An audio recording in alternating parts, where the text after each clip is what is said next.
Welcome to the 10-year anniversary of the Science Asylum. This is wild.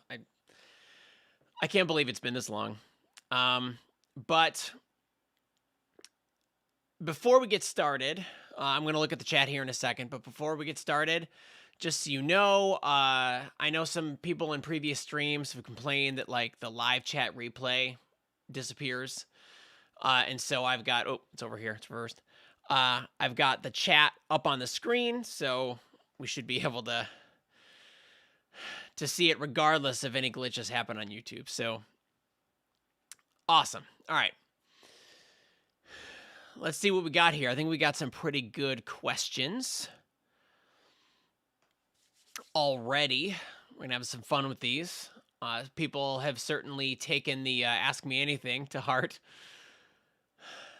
Let's start with...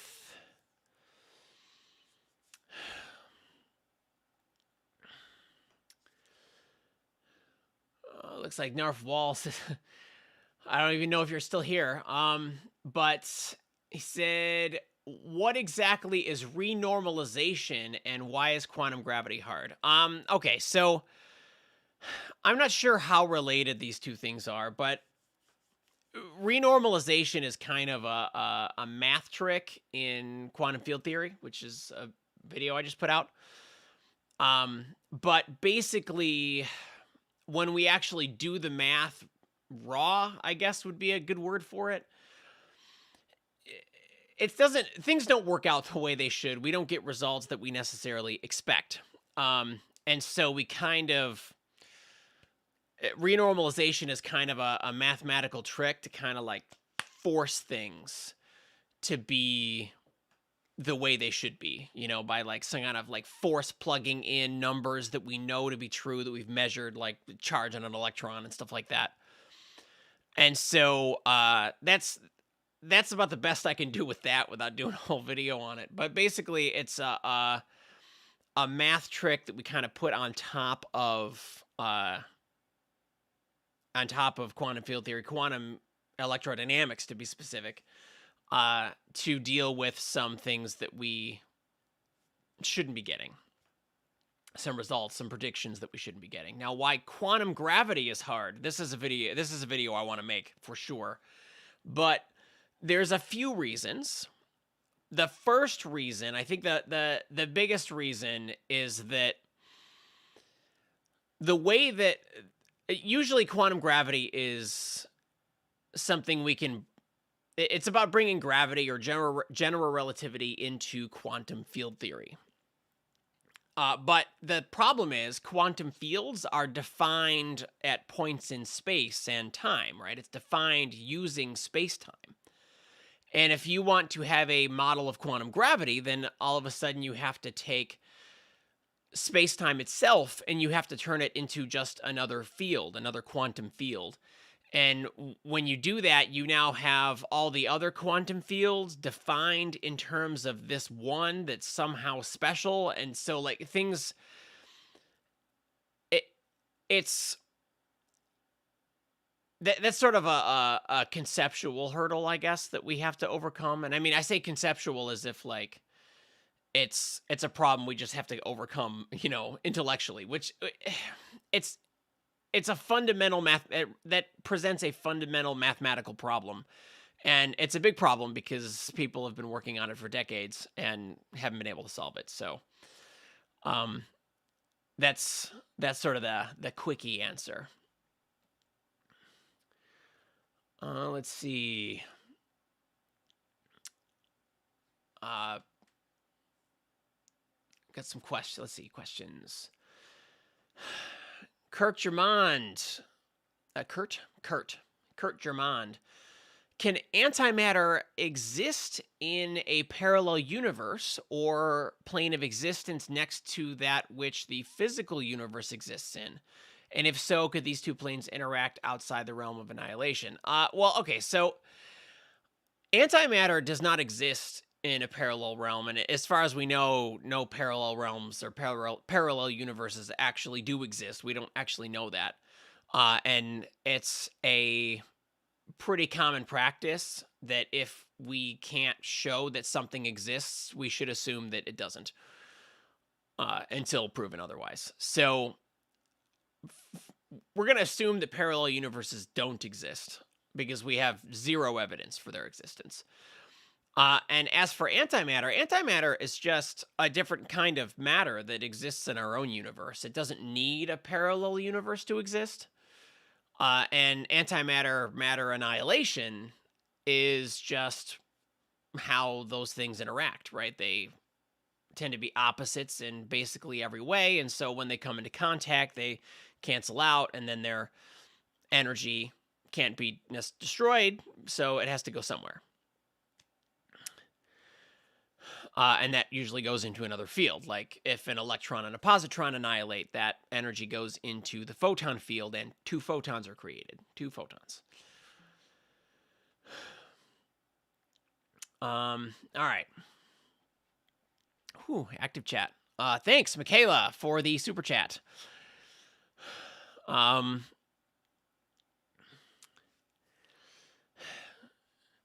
Ewing says, in several of your videos, you say that energy can't exist on its own, only as a property of something else. Yes, I still stand by that. It's always some number that we assign to things like particles or fields in the case of quantum fields.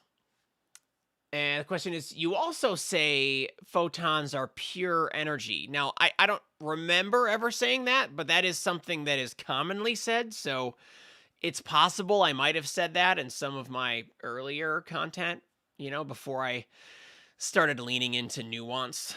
But when physicists try to explain things and they say, oh, well, matter and antimatter annihilate each other,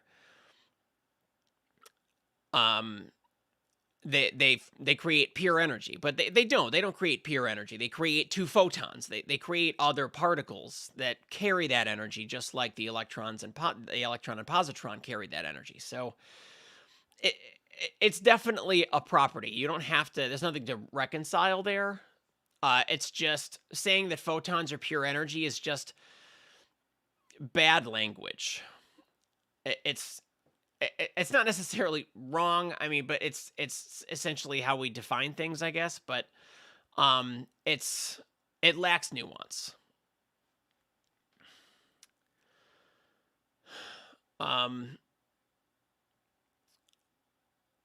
Marino Hernandez, what does permeability and permeativity of free space mean?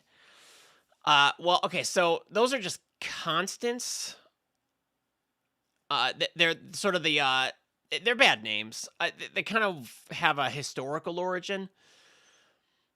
Back when we sort of imagined that everything was a fluid, during the 1800s, we kind of wanted to imagine that everything was a fluid. It was sort of a big, sort of like scientific paradigm that we had. And so those words come from that mentality that everything was a fluid, right? We wanted to imagine that like electricity was a fluid, hence why we call it an electric current, right? We wanted to imagine that heat was a fluid, which is where the word calorie comes from. The fluid that represented heat, the heat fluid, was called caloric. And so we still have this unit of energy that was that kind of sticks around from that. And the words permeability and permeativity are just fancy like fluid words. It's they're words about like fluids passing through things, right? And so don't read too much into those words. It's just a historical tradition. They don't really have a place in the language anymore. Just kind of think of it as like the electric constant and the magnetic constant. I wouldn't think of it any other way. All right. Oh, got several super chats here. So yeah, let's start with let's do Michaela here. What's the mathematical difference between the EM field in classical electrodynamics and the EM field in QED? This is a great question. It comes down to language again. Like, there's a lot of things in physics that come down to language, but I think that the problem here is that, and this is why when I do quantum field theory videos, I refer to the EM field in quantum field theory. I refer to it as the photon field because that's the particle that's in it. And that's the name we give to all the other fields. If it has electrons in it, we call it the electron field. And so I try to call it the photon field there to sort of distinguish. But a lot of people call it the EM field just out of habit, I guess. There really isn't a whole lot of overlap. I mean, the predictions that the photon field or EM field and QED the predictions have to be consistent with classical, models of light. But I wouldn't really look for an overlap there. In quantum field theory, it behaves just like any other quantum field. It just has, the photon field just has some very specific properties that make it the photon field. There really isn't anything special about it in that way. Whereas the EM field in classical physics, and from the 1800s, we're talking like Maxwell and Heaviside and stuff, 1885-ish. That stuff it was special. It was a special thing that we found. And then later on when we learned about quantum mechanics and stuff, it became less and less special. But as far as a mathematical difference, I mean, we treat them very differently. I mean, they're both fields, but that's about as far as the similarities go. Everything else is essentially different.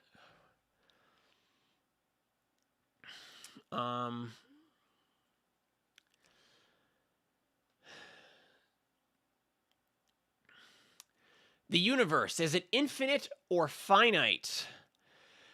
Well, that depends.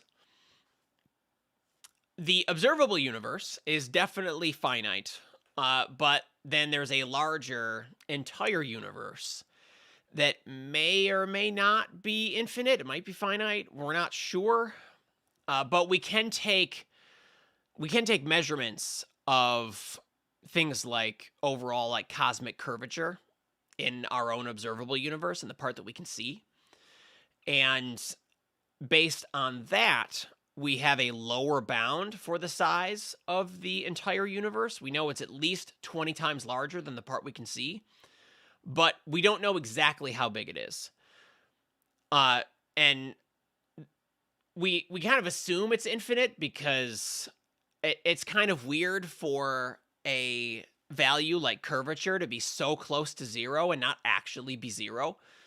And if it's zero, if it's exactly zero, then we know that the entire universe is infinite.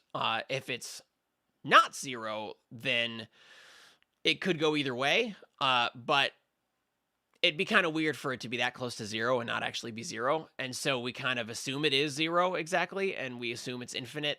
It doesn't really, whether or not that is, that assumption doesn't really affect anything we do. It's just the easier option, and it raises fewer questions. But we don't actually know for sure how big the entire universe is. We just know it's bigger than the part we can see by a lot.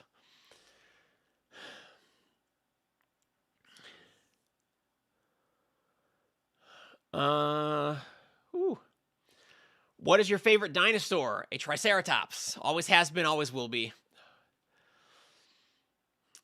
Could a neutrino collide with a strange matter triggering a doomsday switch? I'd like to say something here, but I don't actually know enough. I don't think I know enough about strange matter to answer this question specifically. Strange matter is just matter made out of mostly strange quarks. And it's speculated that maybe we can find that in the cores of neutron stars. But that's about all I know about it. My specialty going through grad school was white dwarfs, not neutron stars. And so and inside white dwarfs is just regular, matter. I mean, it's degenerate matter, but that's a whole other conversation. But it's not strange matter. And so I don't actually know a lot about that.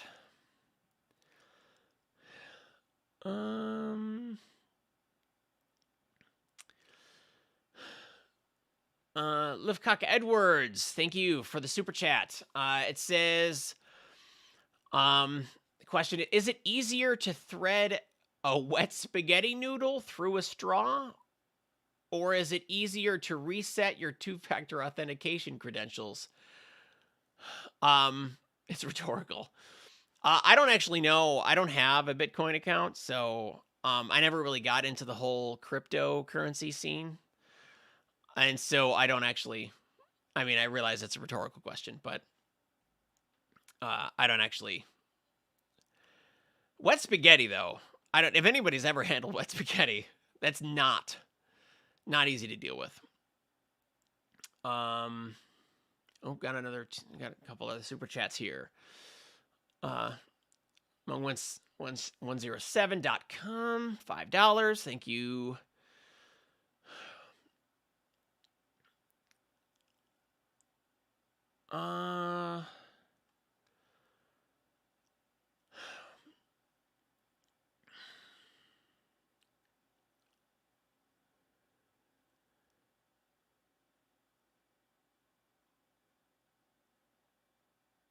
Do you have a take on what brings about consciousness?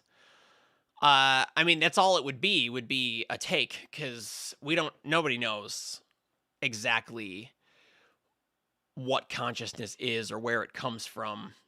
My personal opinion is that, you say here, is it a large system of complex interactions like the human brain?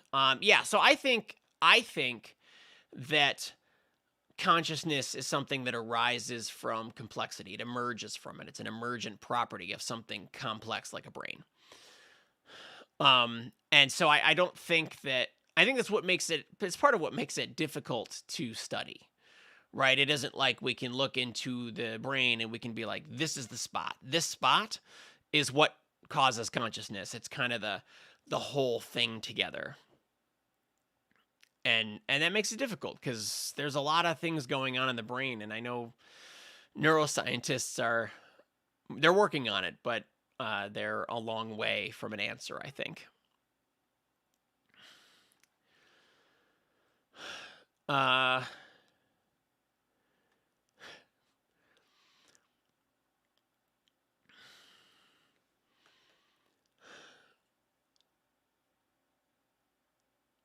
Let's see here. Does science see any possibility regarding afterlife or reincarnations? As far as I know, science hasn't said anything about that. It doesn't appear to be anything we can observe or take measurements of. And so science can't really say anything about it.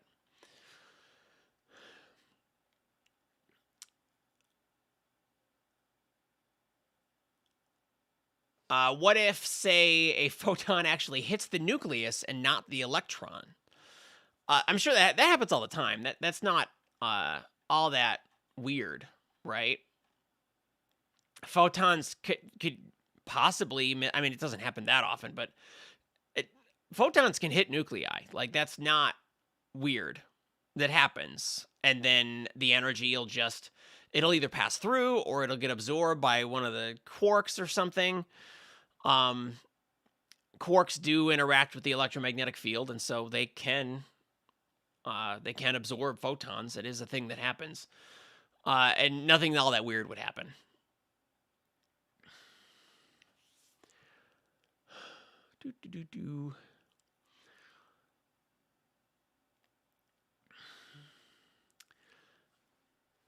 So the EM field in QED isn't obtained by quantizing the classical EM field. I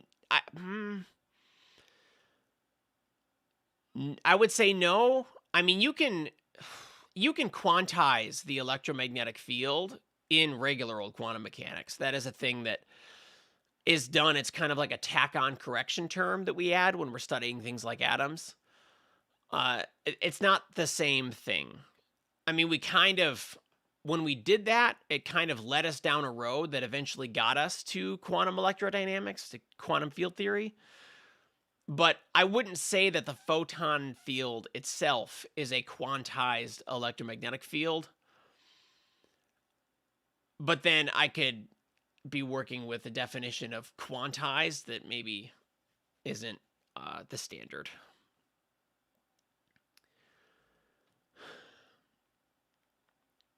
Let's see. Noble Watcher, thank you for the super chats. Let's see. Explain how 1s orbitals don't crash in the nucleus. I mean, sometimes they do. There is a non-zero chance of the electron being inside the nucleus, and that can cause problems.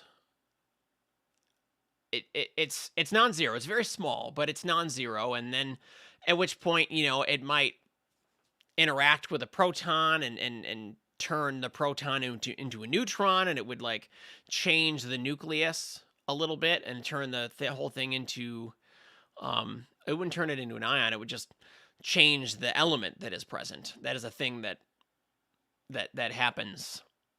And so I guess, how does it not crash into the nucleus? Well, sometimes it does.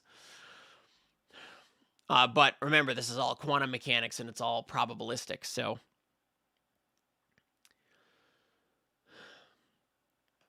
Rose Thorn, are Feynman diagrams literal? No. I would say definitely not. The Feynman diagrams involve a lot of things like virtual particles that don't really exist, and we know they don't exist because, one, they don't always work, and two, we have a way of treating quantum fields by leaving them quantum fields. We don't have to pretend like the field is a clump of particles in order to make it work. That's easier when it works, but it is not something we have to do. And so I would say no. There are other options.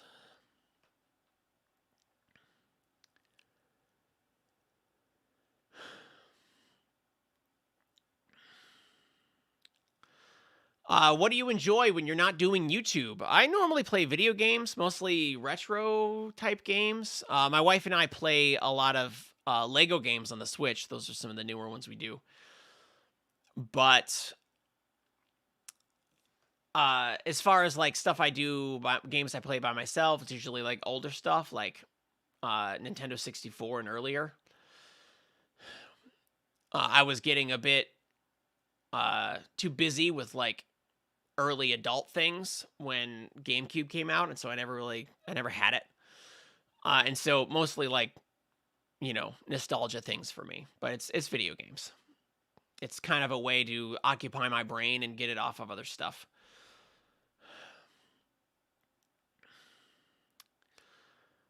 See, this account is pending review. Nice username. Thanks for the super chat. But this account is pending review. Wants to know, black holes are the cores of galaxies, most of them. I propose that galaxies are bound together by Einstein-Rosen bridges. I mean, you can certainly speculate that. We haven't found any evidence to suggest that. And the thing is, like, an Einstein-Rosen bridge, the way that it works, it would have, like, a black hole on one side and a white hole on the other, maybe. And at which point, I mean, there's other types of wormholes, but basically, if it's a black hole and it is a doorway to something else, that something else is usually a white hole, and it's in a different universe, right? So not only do you have to assume white holes exist, you also have to assume that other universes exist for that to make sense. And that only works assuming that we completely understand what's happening inside black holes, and we don't have any confirmation, at least. I suppose it's possible, but it's not anything we'd ever be able to, like, confirm.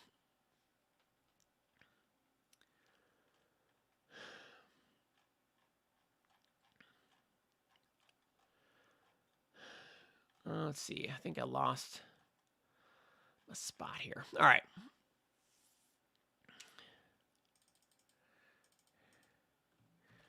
Ooh. Translate a little bit.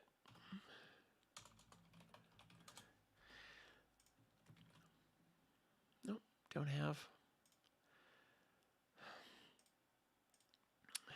a translation for that. Karina's Ditties. Thank you for the $5 super chat. I'm not sure what you're asking. I tried to do a translation of it in Google Translate, and it did not cooperate. So,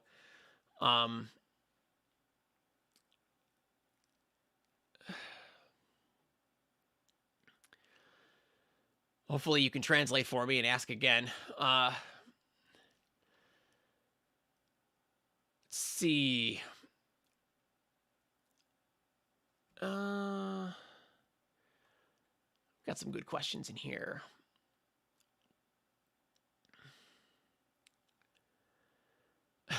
How many atoms are in front of your or my nose? I honestly have no idea.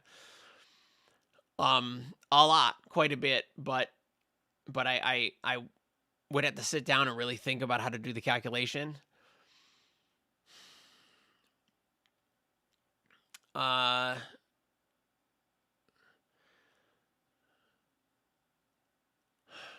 Could AI teach physics better for intro courses?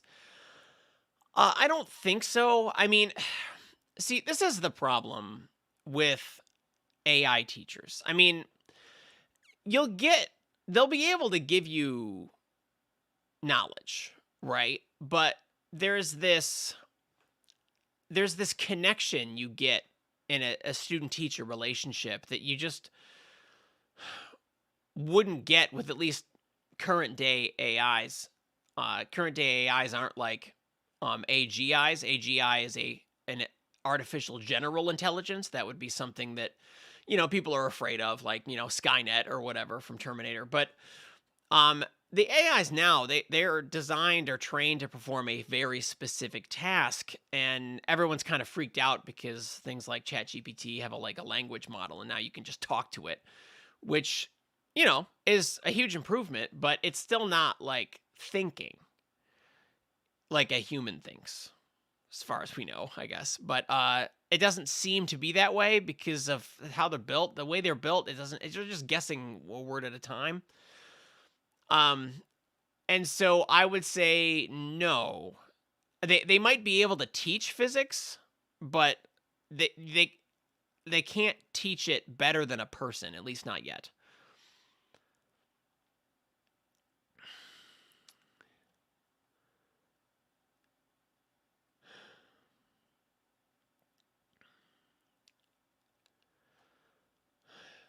Smokestack, thank you for the, what is that, pounds? 5 pounds? Thank you for the super chat. Says, as Betelgeuse, if we want to be specific, I think that's how you pronounce it, has gone supernova, will we see it with the naked eye in our lifetime? I mean, assuming it I don't know. We don't know. We don't know if it's gone supernova until we see it. But technically, our neutrino detectors would flare up, and we would see a bunch of new detections, an abnormally large amount of detections before that happened. And based on how many extra detections we were measuring, we could determine whether or not it was a problem with our own sun or a nearby star. In this case, Betelgeuse, as it's usually called. If that has gone supernova, like a day or so before we actually see the bright light, we'd see a flush of neutrinos. The neutrinos come out before the supernova actually happens, so we'll see that first, and so we'll be able to know and pay attention to it. I don't think it going supernova would be an extinction event, but I think that it would be bright enough that you could probably get sunburn from it. Betelgeuse burn, I guess you'd call it at that point. But I don't think it's close enough to do any like major damage.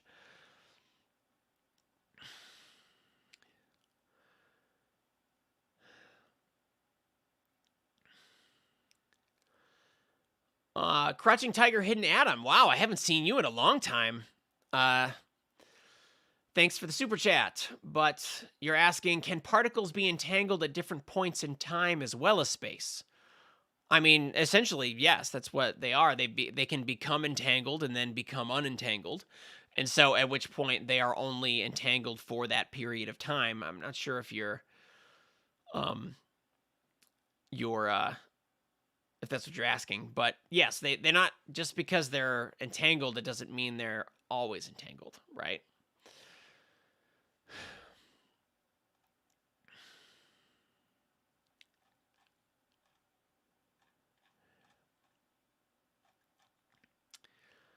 All right.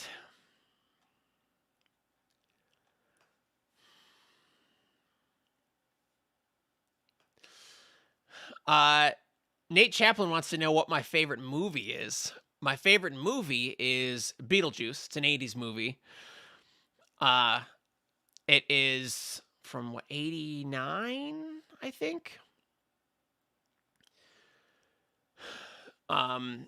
It's an old like Tim Burton movie. I like it. It's just I mean, it might be some nostalgia, I guess, but I think it's a great movie.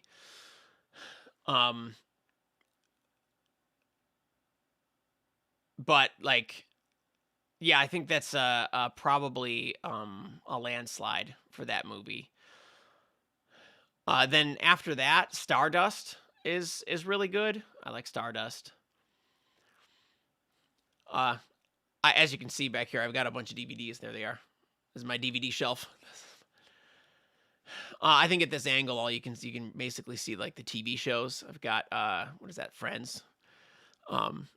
And this is Fringe, and then I've got some Stargate SG-1 and Stargate Atlantis is the white one over here, and the movies are up higher. They go up to the ceiling.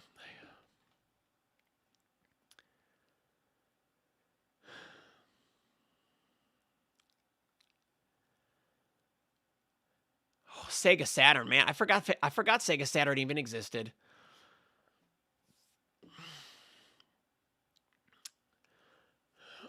Why don't birds get electrocuted on a live wire? Well, they do kind of.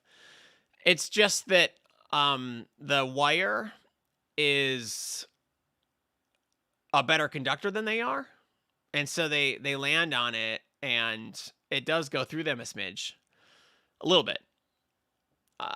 It might be enough like for like a little tingle on their feet, which is probably why they do it.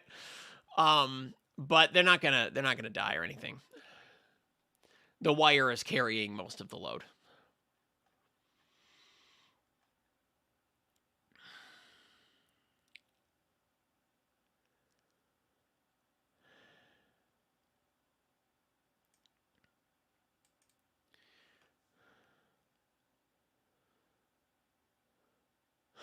How much longer will fusion just be a joke? I mean, I don't think it's a joke. I think that we shouldn't ever trust anybody's estimates of how long it's going to take, because we just don't know. But we do progress. We do, inch closer and closer to successful successful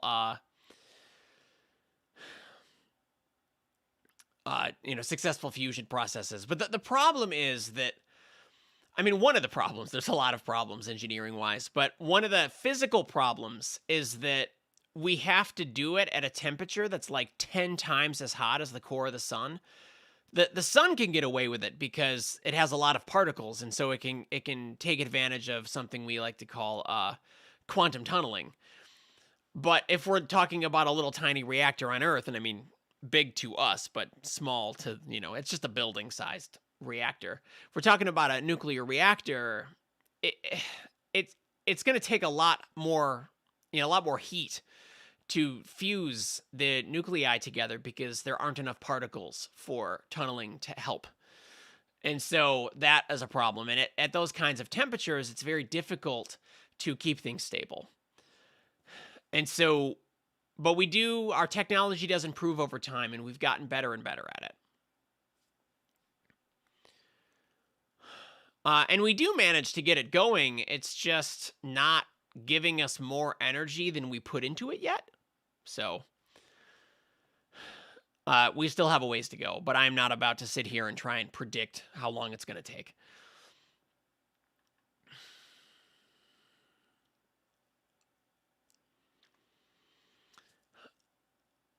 It's upside down. What does that say? Manda Seba. Thanks for the super chat.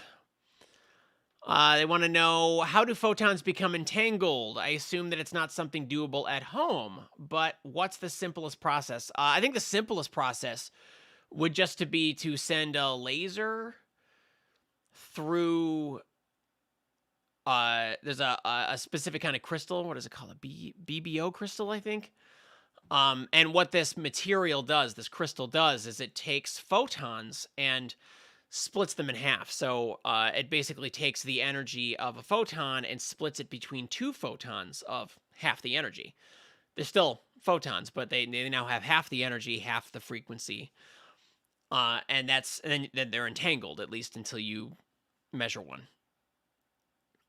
And I think that's the easiest way to go, but a laser is going to have a lot of photons. And so in order to do this properly, you need a laser that could like turn on and off. Ideally, it would be a single photon source, as they're called. And I've never actually seen one in person. I know they do exist, and they get used in optics labs and stuff at universities all the time. But that's the easiest way. Just send the photon through this specific kind of crystal, and it'll do it for you.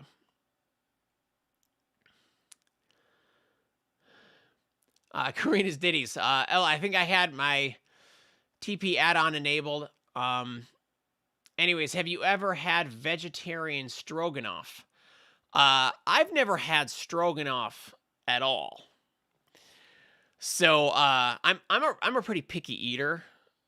I have very specific textural needs, and so stroganoff just sounds a little too off texturally for me.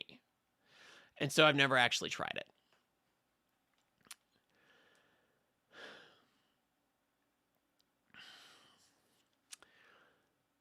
Let's see here. What do we got?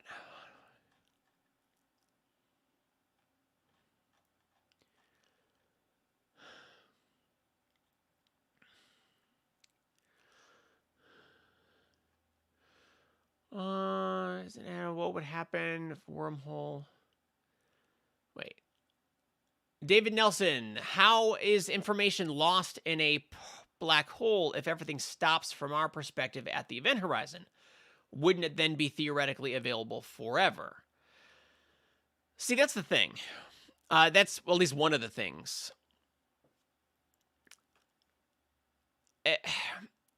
Black holes are something we don't know a heck of a lot about. At least what happens inside. Now, there are some hypotheses that would help explain things, but again, we don't have we don't have a lot of data of black hole event horizons, basically zero. The closest we've gotten is the sort of the photon sphere, basically, which is this bright ring that we end up seeing when we take a picture of a black hole. We have the accretion disk that goes in, and then it goes black for a second, and then there's this white ring, and then it's black on the inside of that. That white ring is the photon sphere, and it's basically inside of that sphere, light falls into the black hole. Unless it's coming straight out, which usually it isn't. And so inside the photon sphere, we don't really know much, let alone inside the event horizon. And so things get tricky. And so we're kind of working from a theoretical standpoint. We're trying to make statements about black holes based purely on the models that we have tested in other areas and we know work. And so, I mean, there could be a whole video about this. In fact, I tried to film a conversation, a wife reacts video last October. And it became clear after like 20 minutes or so that I didn't understand it as well as I needed to explain it to her. And so the footage from that video just sits on an external hard drive until I'm ready for it. And so I don't understand that well enough to make a video. That's about the extent of my knowledge.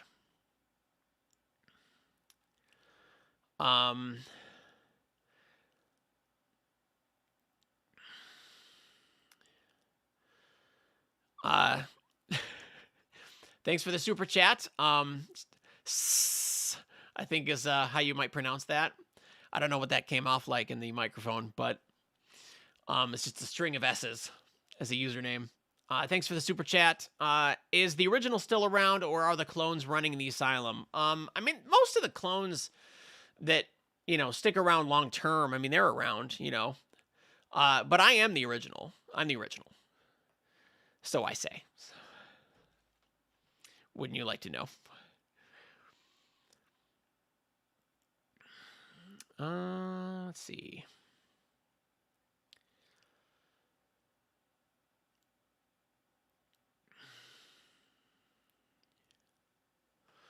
The closest solar system outside Alpha Centauri has an exoplanet in the potential habitable zone. Do you think we live in a region where this is common in the Milky Way? I don't even think it's the region of the Milky Way. I mean, maybe if you consider the entire, like this distance, a ring all the way around. Because if you get too close to the core, things get a little, what's the word I'm going for? Violent, maybe.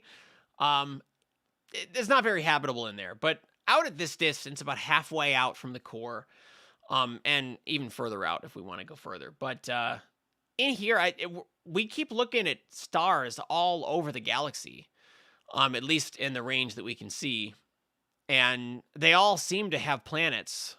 Many of which in the habitable zone. Not all of them rocky. Some of them are gas giants, but I think planets, just planets in general, are very common for this generation of stars. I don't think it's about our specific location in the galaxy.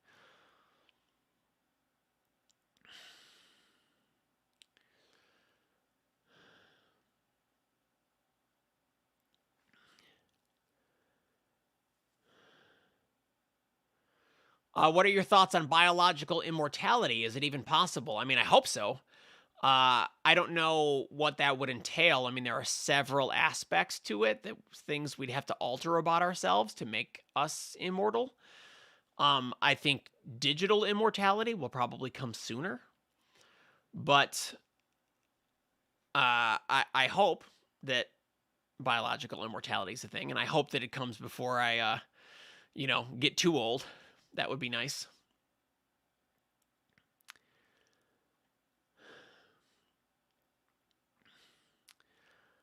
Let's see here.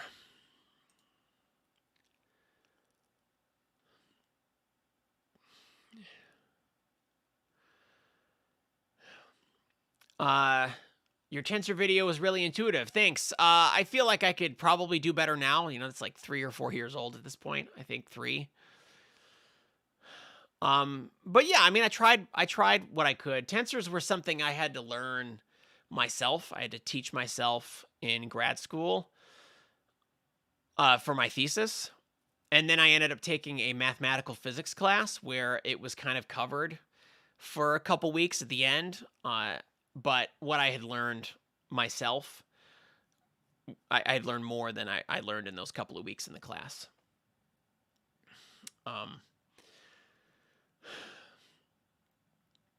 But oddly enough, the teacher for that class was my thesis advisor, and so she knew that I was well versed in the world of tensors at that point. But the last topic, that she did 4 topics in the class, and the last one was up for a vote, and everyone voted tensor analysis. So I was kind of just stuck, kind of reviewing what I already knew.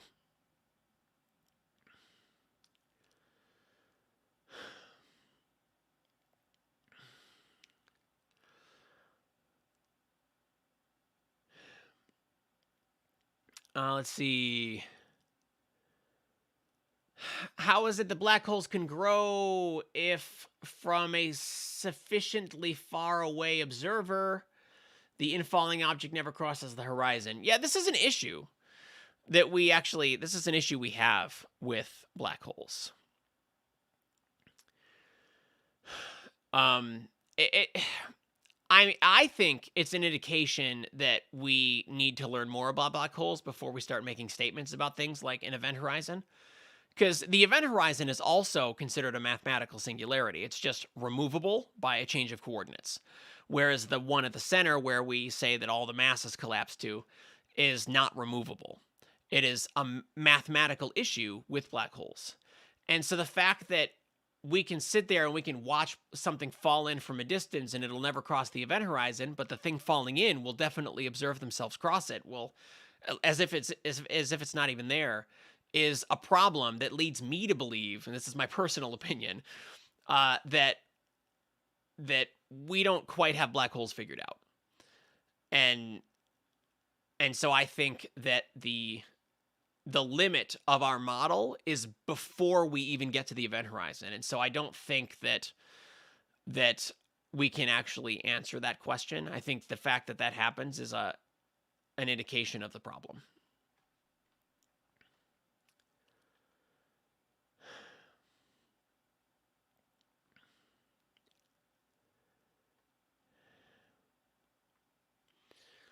Let's see here. Stargate Atlantis is underappreciated. I agree.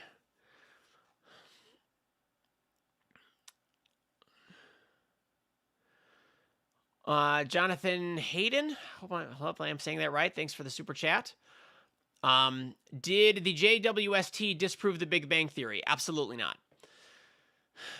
What the observations from JWST, the James Webb Space Telescope, what they have shown us is not that the Big Bang Theory is bogus, because that's ridiculous. We have a century of evidence to support it.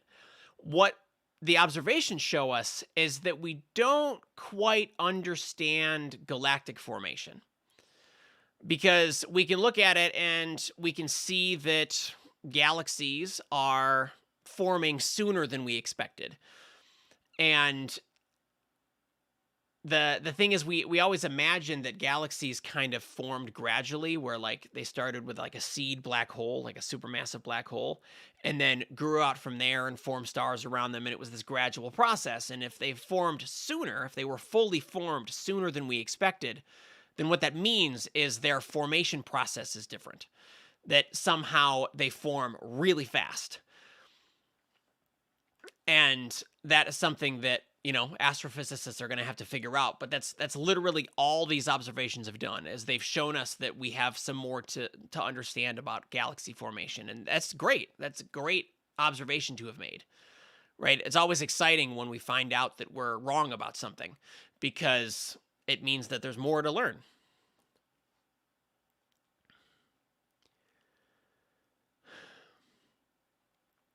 Let's see. Marduk 427, thanks for the super chat. If all observers are right, then does that not mean we live in the past further and present all at once? Oh, future. I think that you meant future there. Past, future, and present all at once.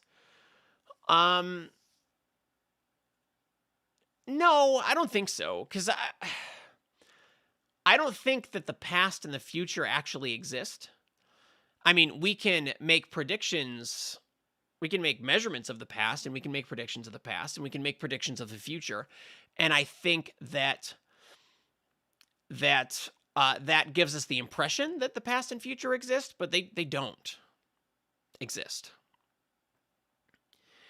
And at least that's my opinion. I know that there are other physicists that think that the block universe is a thing and that all of it exists together in one big block, and we're just kind of moving through it with no will of our own. And I can't get behind that. But it doesn't, neither interpretation means that we're living the past, future, and present all at once. They're definitely happening at different times. And so I guess that's what I have to say about that. Thanks for all the great videos. Thanks for watching.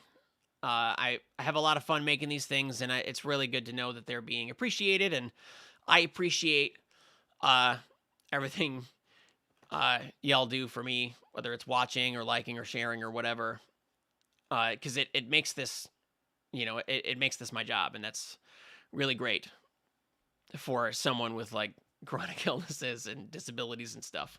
So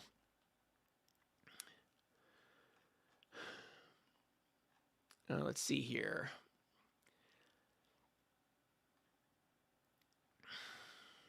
Man, this chat is going crazy. I thought I saw something about teaming up with Dr. Becky. I can't find the comment now, but man, I should have pinned it.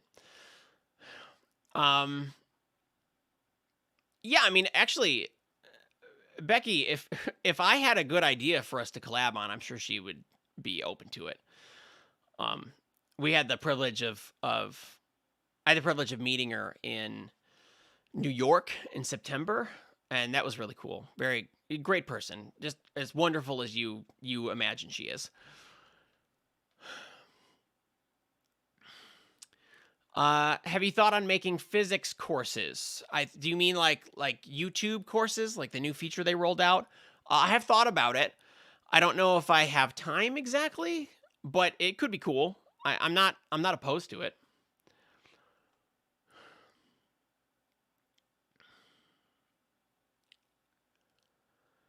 Andre Abrudon.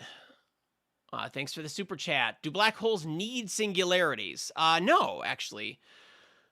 They have singularities if all you do is use general relativity. You get singularities, and that's essentially what originally predicted black holes. But very few physicists actually think the singularity is a real thing. We're pretty sure that it just means that we have something else to figure out.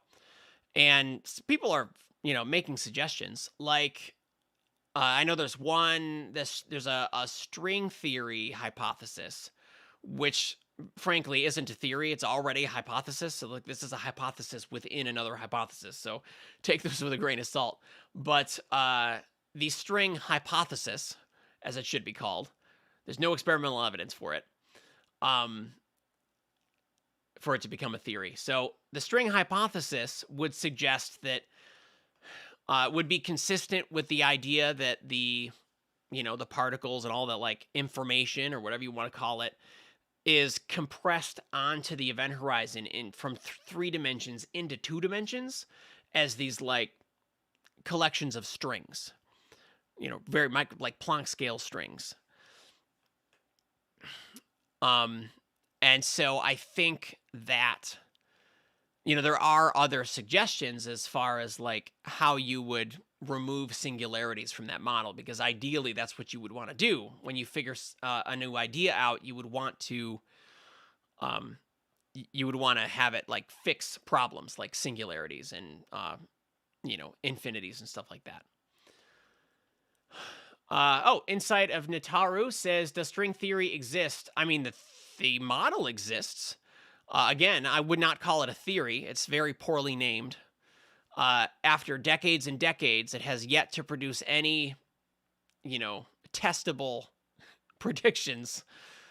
And so it can't be a theory. Theory is a very coveted word in science. And so without experimental evidence, you can't consider something a theory. It's the string hypothesis.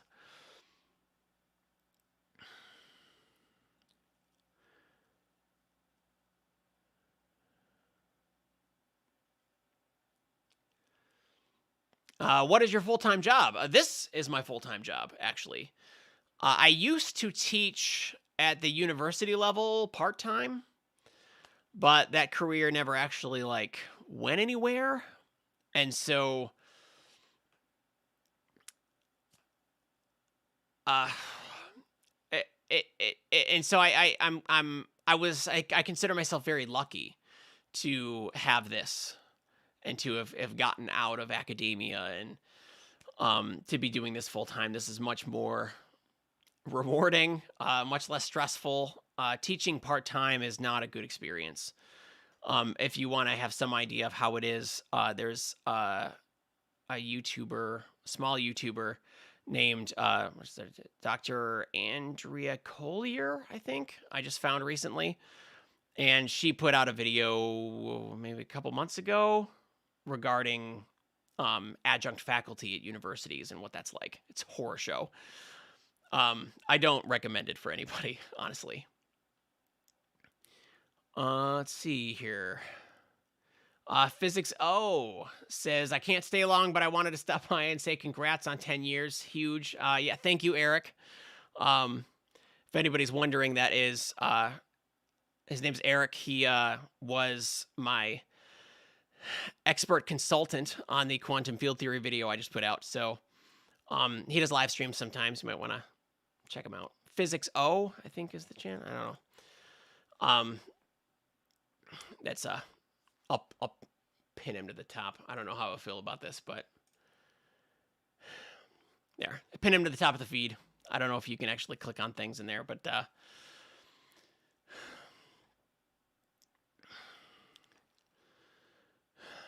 let's see.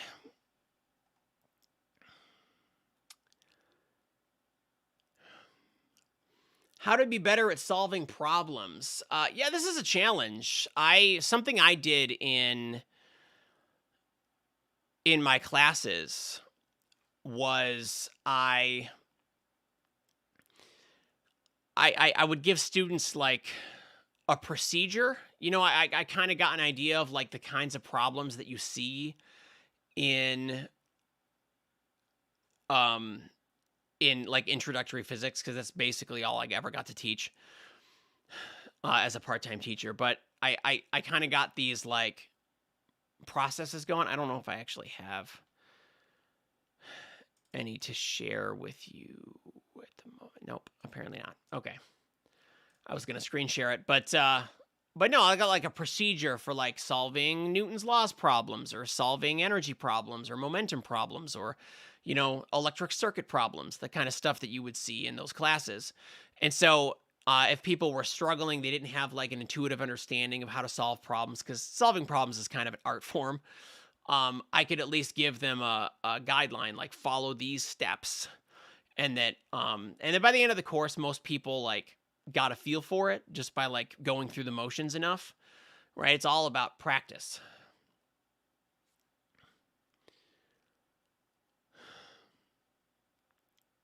Why does dark energy violate the energy conservation? I don't know why. I mean, nobody knows why, but we know that it does. And at least as far as we can tell, right? If space is expanding and over time there's more and more space, then there has to be more and more dark energy, because the density, the dark energy density, must remain constant. Is it possible that it changes? Maybe, but then we'd have to like we have to come up with a whole new model that allows for changeable dark energy. The reason dark energy is constant is for a mathematical reason within general relativity. For those of you who have had Calculus 2, where you do integrals, right? And you know how if you do indefinite integrals, you end up with a plus c at the end, where you always have to add the plus c, or your calc teacher is going to like mark you down half the points on the test or something. They get real sticklers about those plus c's. But you get like a plus c on the end. That's what dark energy is. It's like the plus c.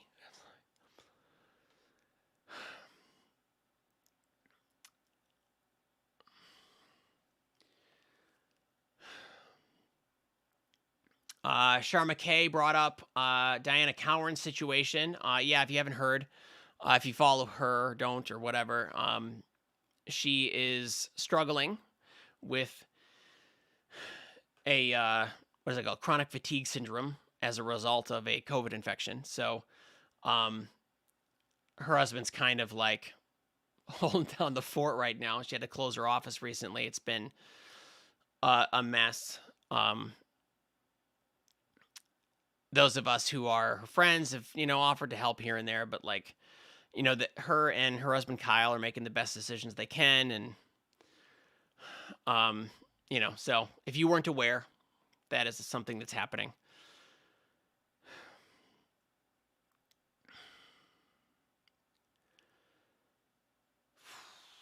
What is your opinion on the current YouTube environment in regard to new science educators trying to start a channel on their own? Would you consider that a good career trajectory? I think that, I mean, it ended up being a good career trajectory for me, but I think if I had planned on that from the beginning, it would not have been good for my mental health because it took, like, I mean, I was basically functioning at a loss for 2 years. It was basically a hobby I was dumping money into. Eh, And that's how I thought of it at the time. I just thought of it like a hobby.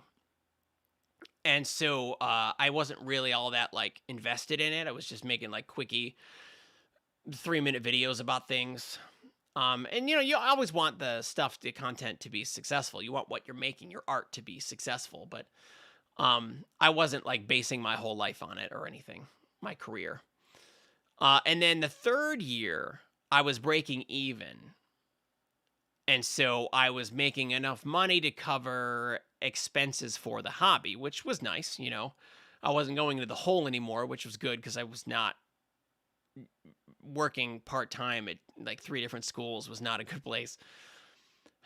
And so I didn't actually start to like really actually make money at this until like year 4 or 5. And so it's not something you can just like, you can't like, how when you switch from one job to another, you know you're making money at the new job and you know how much money you're making. And this is not like that. And so, can it be a good career trajectory? Yes, but, and there's certainly like, you got to put effort into it, but also there is an aspect of luck as well. And so just something to keep in mind, right? And even with that, it can take a while before it's viable, and so you can't really just quit your life, at least unless you're like younger. I think younger people have an easier time moving things around in their life than someone in my position, because I didn't even start it until I was 30 something, young 30s. So it's I'm middle aged, I guess, is what you'd say now. It's kind of weird to say that out loud.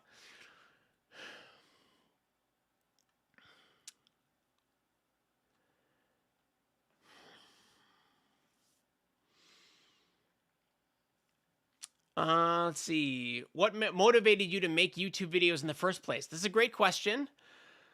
I was teaching, right? And like I said, I wasn't trying to make this a job, but I did want an outlet, right? I was learning things. I had learned things, and I was continuing to learn things that were more, advanced physics, general relativity, quantum mechanics, that sort of thing. And I needed an outlet for that. And teaching just wasn't doing it, right? Like sometimes I would do like a Q&A at the end of a semester, just like ask me whatever you want, and I got to talk about stuff then sometimes, but never anything in much detail. And when you're teaching, like there's a course description that says specifically what you're allowed to teach and what you aren't, and so it was limiting me, and I wanted to talk about other stuff, and so that's kind of how it started. It started as an outlet. And I was so excited. I was so excited to have an outlet and to be doing that I was super hyper on camera, and I kind of leaned into that. Hence the like overall theme of the channel. But since then I've obviously calmed down a bit. But yeah, so that's kind of how it started. It just started as a hobby, an outlet for me.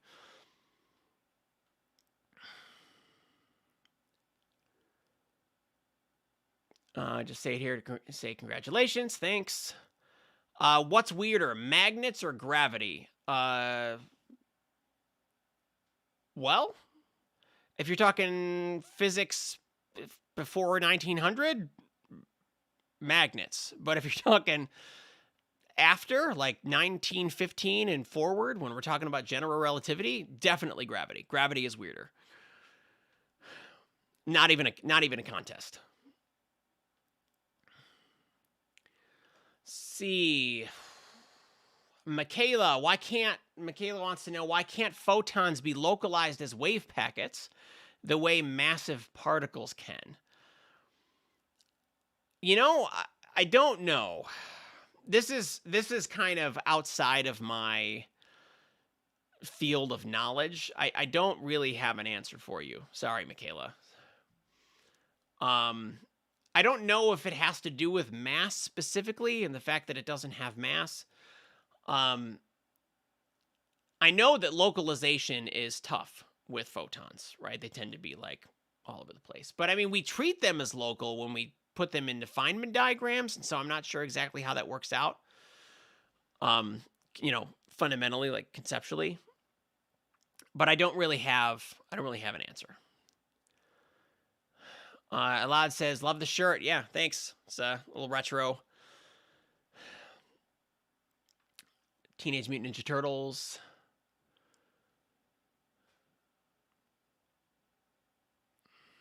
I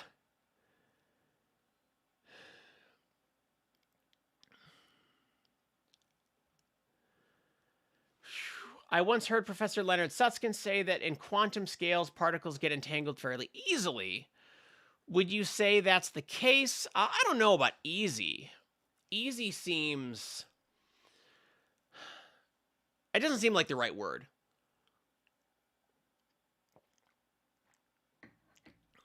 I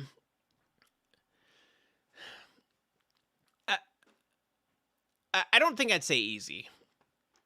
It might be more common the more and more isolated things get, but I don't know if easy is the right word there.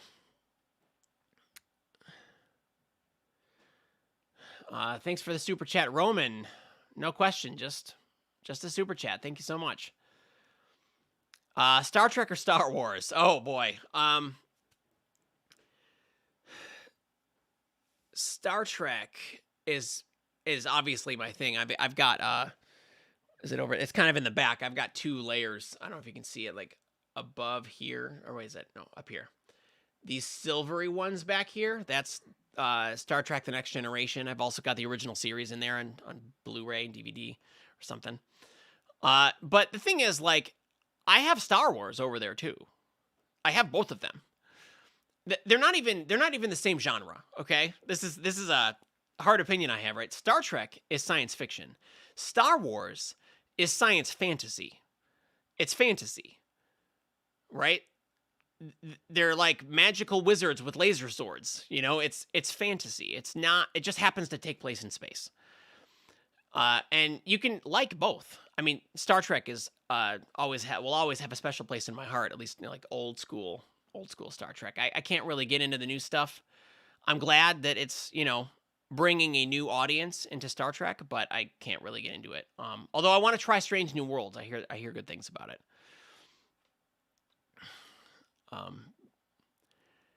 Release the ghost in your shell. Yeah, I actually have the anime movie over here somewhere, I think. For Ghost in the Shell. Weird, but I'm a fan of weird sometimes.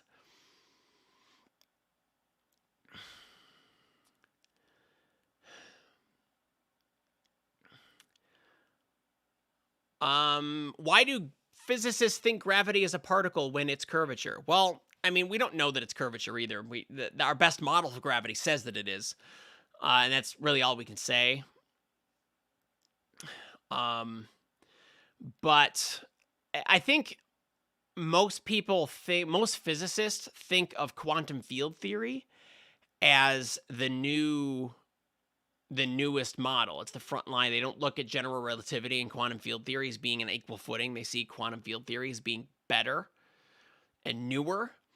And so they think of it as being pulling gravity into quantum field theory, which we can't seem to do. But that would turn gravity, you know, space-time into a field, which then excitations in that field would be gravitons. And so then you would draw a Feynman diagram for gravity using virtual gravitons.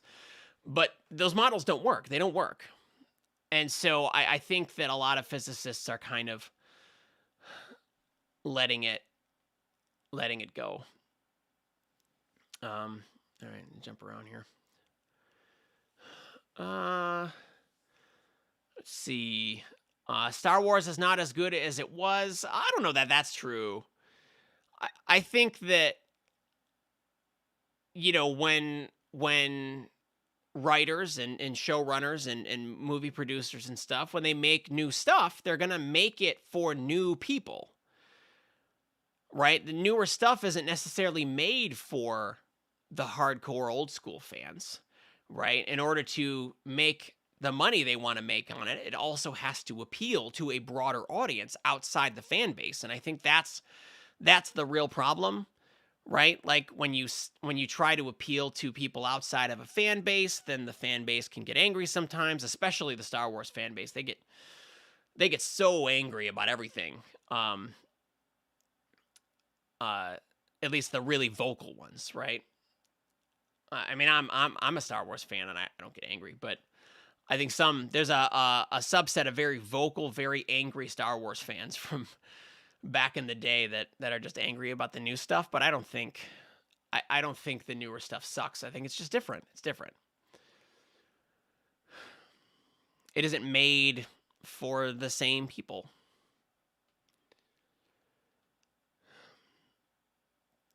All right.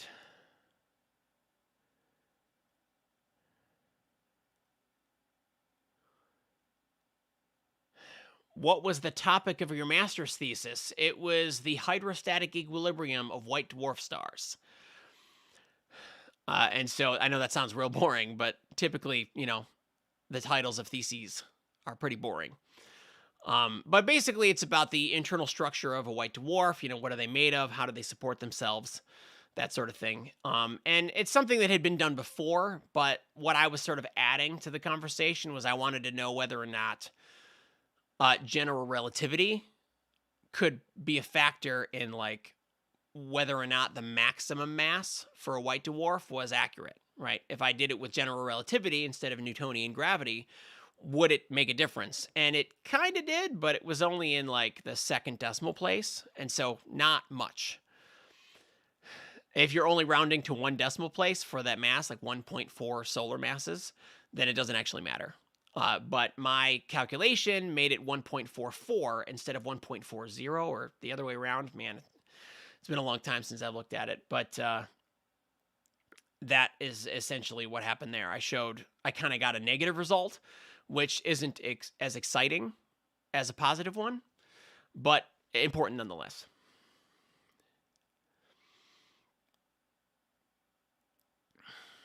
Let's see.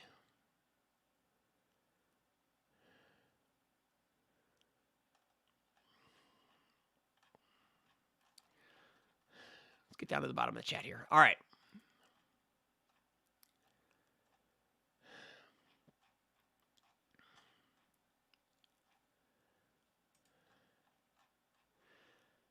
Given advanced enough technology, do you think it would be possible to collapse every wave function that comprises every particle in our bodies so that we can appear at any place? No. In fact, you wouldn't want to. I imagine that there are a lot of things inside the human body, inside of cells, that function because there's an uncertainty in position. And so if you did that, if you wanted to collapse it, I imagine that would be very bad for you. And so I would not recommend that.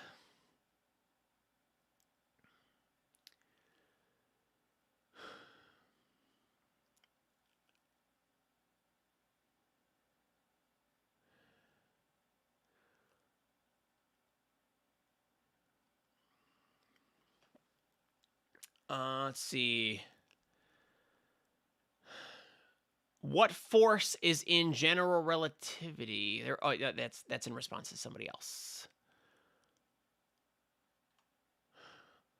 Yeah, I mean, the word force is ambiguous, right? What exactly is a force? This is a video I've been thinking about for a while, but I just don't know if it would be something that anyone would be interested in. But I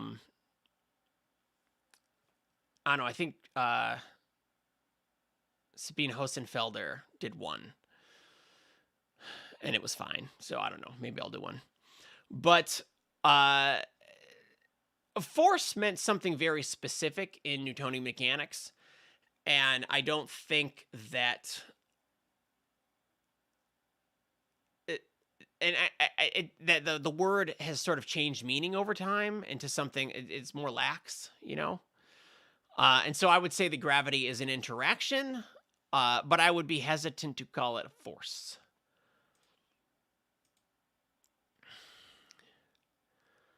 Let's see.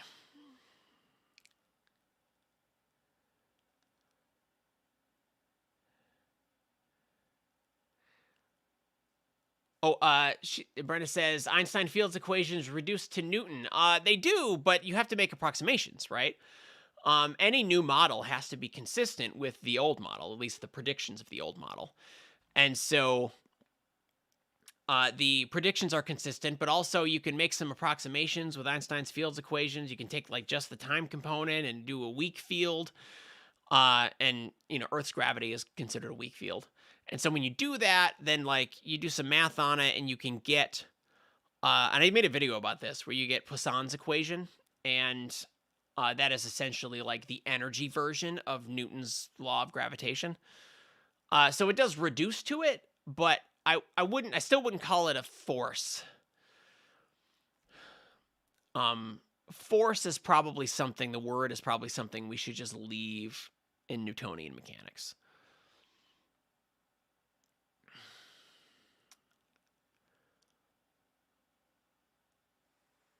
Do you think nuclear power is a good thing? This might be a hot take, but yes. I know that we have to kind of factor in public opinion when we make decisions like that. Public opinion matters, but in my opinion, which is not an expert opinion on nuclear power, let me just preface that. But my personal opinion is that it is a good thing. I mean, not even fusion, but like regular old fission nuclear plants. We know those work, and we got really good technology for it. And I think the problem is that when things go bad, they go very bad. And it's scary for people. It's scary. And I understand that it's scary. But the thing is, like, those accidents happened because either mismanaged or old equipment, right? Things weren't maintained properly. Proper procedures weren't followed, that sort of thing. It wasn't because, like, we suck at nuclear fission. It was because somebody screwed up. And so, and I guess, like, that's something you certainly have to account for as well. Somebody's going to screw up eventually, and so you got to have, like, fail-safes in place.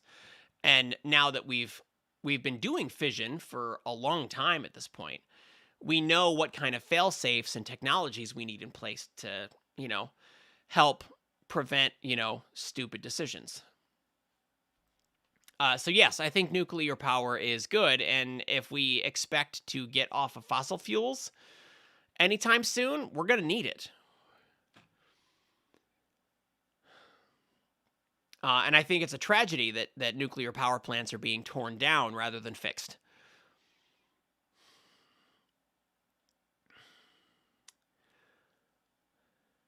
Let's see.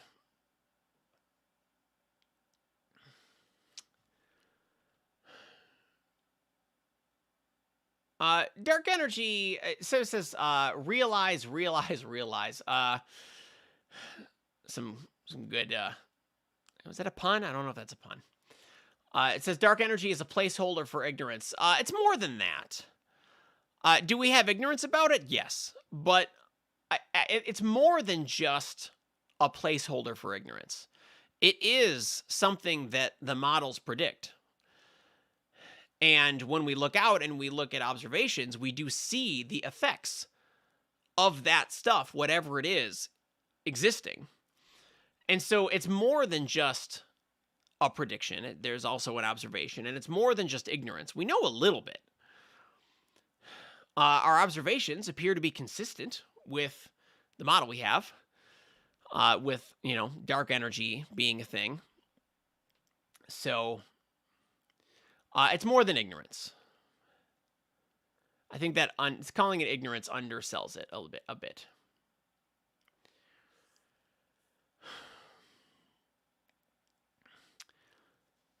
Pevin said, "What do you think a PhD is important?" I think it depends. It wasn't important for me. I didn't get one. I got a master's degree and quit school because a master's degree was enough for me to teach, and that's ultimately what I wanted to do. And going for a PhD, what you learn when you get past your master's degree is you end up learning a lot of detail about a very specific thing, a specific thing that not a lot of people know about. But mostly what you're learning when you're doing a PhD is you're learning how to write grant proposals, and you're learning how to schmooze potential investors, and you're learning how to socialize at parties and stuff, like, because when it comes to funding requires socializing.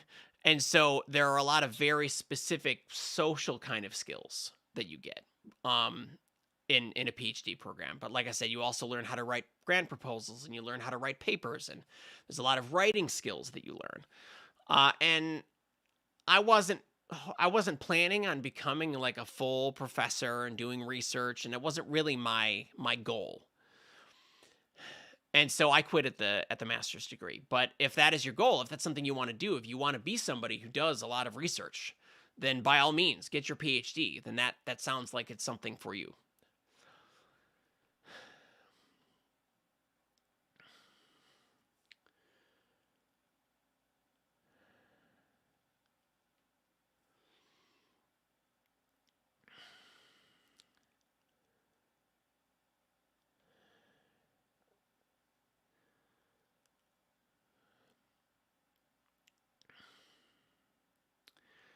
Let's see. What is the viscosity of space? Well, space isn't a fluid, so it can't really have a viscosity.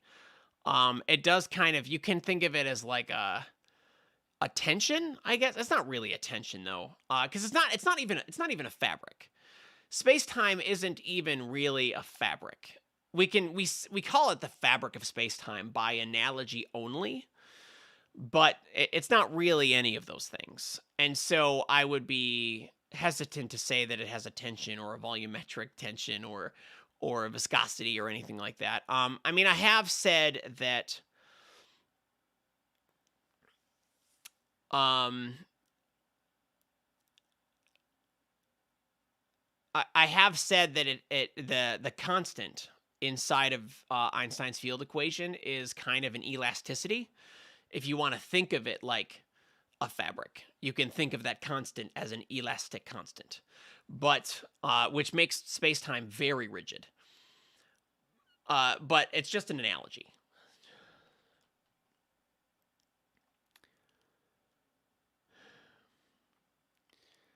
There was no fluid, right? Back at the beginning of the stream, I talked about how in the 1800s we wanted to think everything was a fluid. We wanted to think that electricity was a fluid, and the heat was a fluid, and light was traveling through a fluid, and it was the fluid paradigm, sort of what we refer to it as historically. But we have learned that these things are not fluids. There are some aspects of fluid mechanics that we can sometimes use, right? Like I used a few aspects of fluid mechanics in my master's thesis to model electrons, but it doesn't mean electrons are fluids. It just means there's some similar behavior, right? And so just like space-time isn't a fabric, it does have some similar behavior to a fabric, but it doesn't make it a fabric. Right? So space-time is not a fabric. It is not a fluid. It's not any of those things. It is its own thing.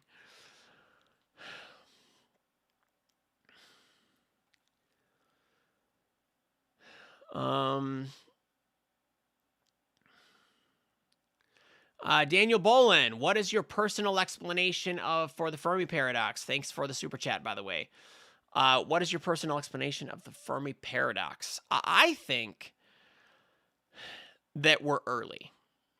And I don't know that we're going to be too early, but I think that we are first. Or at the very least, second. and that the first one is like on the other side of the galaxy or in another galaxy or something, right? But if we're measuring inside the galaxy, so if there's like there might be only like actually like two civilizations right now, and there's ours, and then there's one like on the other side of the galaxy that we can't contact. And so I think we're just early. This is the first time things have kind of calmed down enough for planets to form and be around long enough for life to happen. And from the looks of things, planets that can actually hold life don't appear to be all that common. And so I think that we're just early. But again, that's just a personal opinion on the subject. Thank you for being the high energy scientist. Yeah, thanks. I try to like, I mean, I don't actually have to try. I mean, I'm just super excited about this. If anything, I'm intentionally bringing myself down.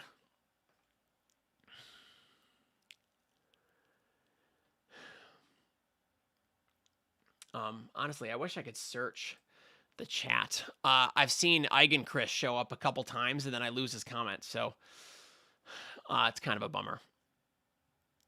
All I know what his icon is. I could probably scroll really fast. VTS747, thank you for the super chat.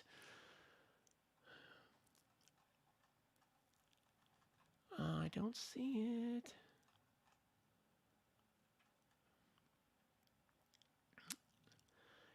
Caesar Moya, thanks for the super chat. Caesar wants to know, the world is a better place. Oh, it says world is a better place with you teaching us about it. Thanks. Thank you. These are, I appreciate. Okay. I'm a huge fan of positive feedback. So, thank you so much, Caesar, for your kind words.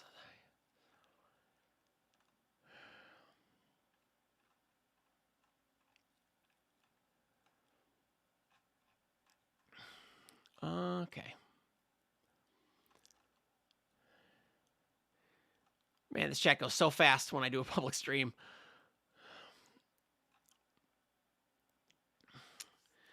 I think I'm there. Saw that already. Toph Beifong, thank you for the super chat. A lot of these super chats don't even have questions. That's wild.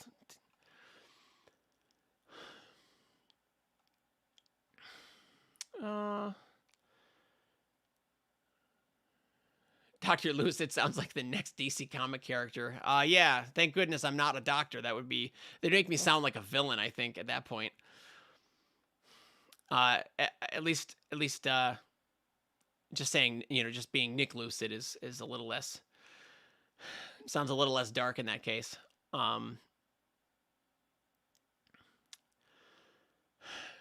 What are my thoughts on MOND? That is the modified Newtonian dynamics is what that stands for. And it's a suggestion for a replacement for dark matter. It's not bad that it was suggested. I think that, as a scientific community, we consider all possible suggestions that could work. But we have considered MOND. MOND's been around a long time, and we have considered it. And in order for that to actually replace dark matter, it would have to work differently. The modifications would have to work differently on different scales. And that's just, it's kind of ridiculous at that point. And so a lot of proponents of MONDs, of modified gravity, also include dark matter in their models because they know that they can't possibly modify everything at every level. And so I don't think it's a viable model. All of our evidence, and we have a ton of evidence, and there's a ton of evidence that says that it is matter. It does behave like matter. We might not know exactly what kind of matter it is, but we know what kind of properties it has, and so we kind of know what we're looking for. But it is matter, right? Overwhelming evidence, and this is not something that we've come to easily. Dark matter is an idea, an explanation that we came to kicking and screaming and dragging our feet. It's probably the most reluctant explanation for anything. It's certainly in astrophysics. But eventually you get to a point where the stack of evidence is so large that if you're ignoring it, you're just being you're being an ignorant scientist at that point, because you're pretending like this pile doesn't exist, and the most basic form of the word ignorance, right? You are ignoring it. And so it's overwhelming. Oh, there is Eigenchris saying that he tried to do a super chat.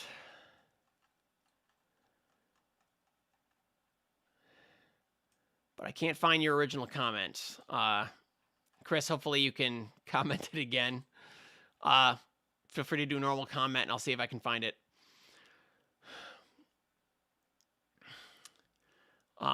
Also, Eigenchris is a good channel to check out if you haven't already. If you're into really deep mathematical explanations of things, Eigenchris is where it's at.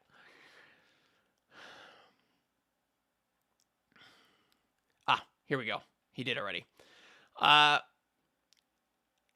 Eigenchris wants to know, my question was, have you ever studied condensed matter? No. I mean, not in any detail. You know, you get those, like, you get a general overview when you're going through intro classes and stuff. But there really wasn't a condensed matter physicist in the department that I was learning in. So it wasn't really an opportunity. Some things like renormalization and spontaneous symmetry breaking apparently come from condensed matter. That's possible. I know very little about it, to be honest. I don't even think I know anyone who knows anything about it. 'Cause I don't think condensed matter was ever like the big thing that everyone wanted to be in and study. And so I don't think that, at least not when I was going through school. And so it wasn't really, I mean, it was kind of a side topic back then.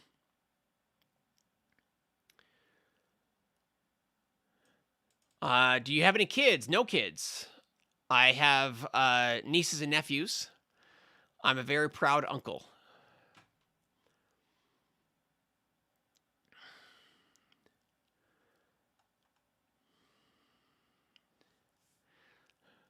How do molecular orbitals work? That is a loaded question. Molecular orbitals. Okay, so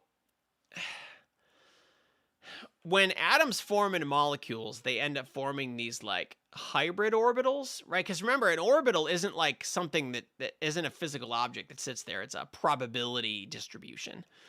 And so when two atoms come together to make a molecule, that can change what the probability distribution looks like, where we expect to find electrons. We end up expecting to find them more at where we would think to find a bond, you know, in like old school molecular models. And so like the distribution can change and things get really complicated.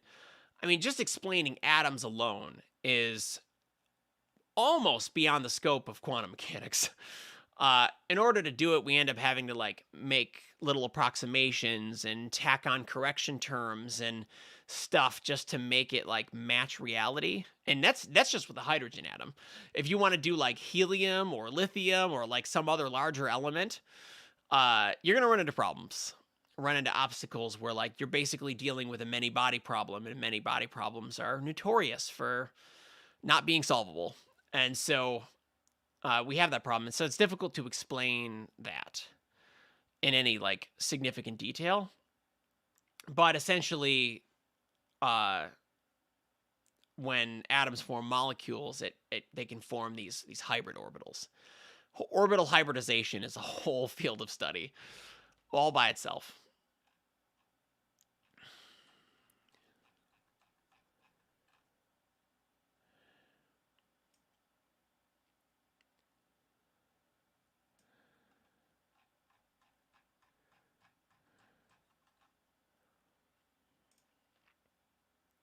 Let's see.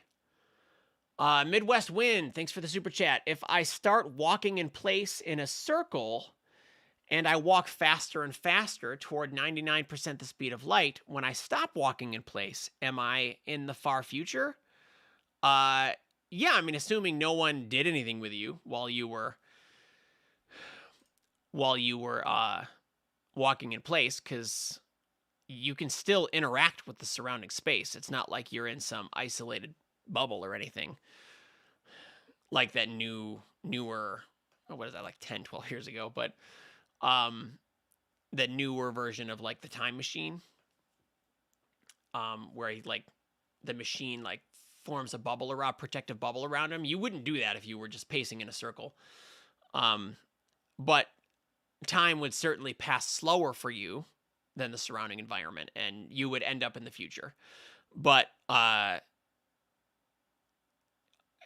it'd be hard to like protect yourself at that point.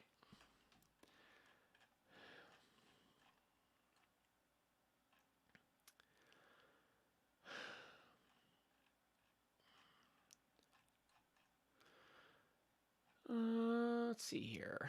I want to try not to miss too many people. Oh wow. We've been doing this for a while, haven't we? Let's see. How much effort do we need to make element 120? Those larger elements they're tough. And they don't last very long, so even if you can make it, you've got to detect it really fast, or it's going to decay into a smaller element. And so this is why we're having harder and harder time finding larger elements. Now, there is a theoretical maximum. Is it like 156 or so? I can't remember what the number is. I think it's like 150 something. And so there is a theoretical maximum where like the repulsion of protons is just too much, and the nucleus just can't stay together. But we're not anywhere near it in terms of discovering elements. Let's see.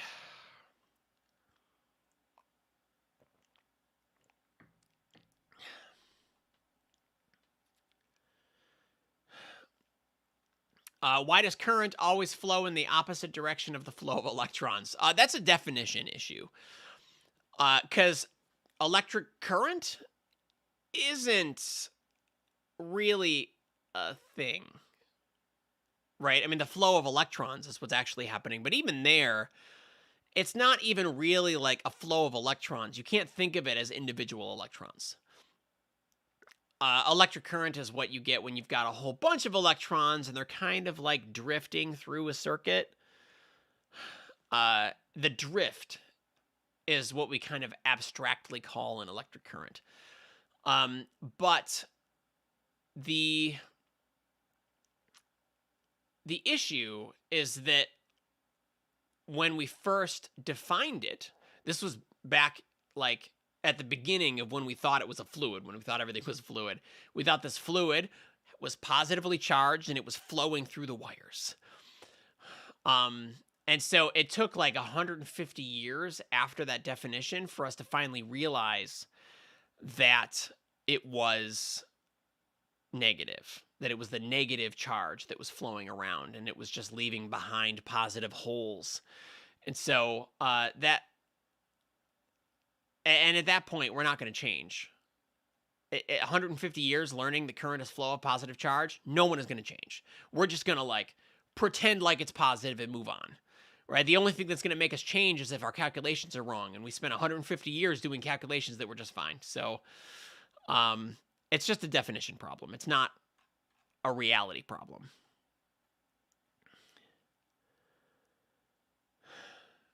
Casey Hodge, what is the many body problem? Oh, I did say that without defining it, didn't I? Okay, so you've got, just as an example, you've got the Earth and the Moon, right? The Moon orbits the Earth, and then the Earth kind of wobbles in place a little bit because of the gravity from the Moon. So they affect each other. That system is called a two-body system. And if you want to include the sun in that, right? The moon and the earth orbit the sun. Now you have a three-body problem, which a three-body problem is already like mostly unsolvable outside of like some specific circumstances where like the sun, earth, moon system is solvable because the sun is so much bigger than the earth and moon that like you can make approximations and, you know, get rid of the like problems. But in general, three-body problems are mostly not solvable. And when you have more than three, you have a many-body problem. It's like 4 and up. We just kind of clump them all into many. So you have a many-body problem. And so when you've got something like an atom that's made of, you know, I don't know, 29... Well, let's pull up the...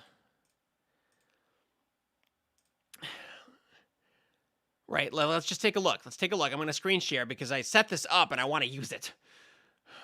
Okay, so we're going to Google. I'm going to pull up a periodic table of elements here.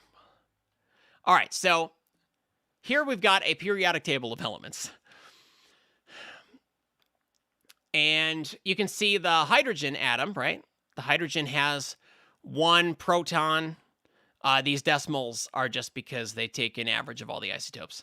A weighted average, but there's 1 proton and 1 electron, right? And then in the helium, there is 2 protons, 2 electrons, 2 protons, 2 electrons, and 2 neutrons. So that's 6 particles already. Now, you can probably treat the nucleus as one thing. That's usually a pretty good approximation. It's all pretty cramped into one clump. And so even then, it's like 3 particles, right? It's 2 electrons and a nucleus. But then it just keeps going up from there, right? If you've got copper here has 29 protons, right?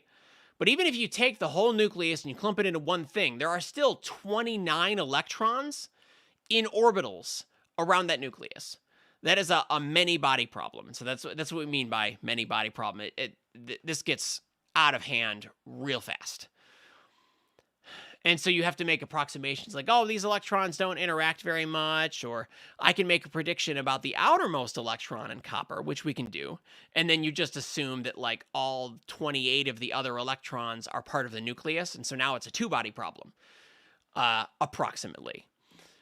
And so that's essentially what we're saying. And so we're saying that a many-body problem just has many objects or many particles that are all interacting together.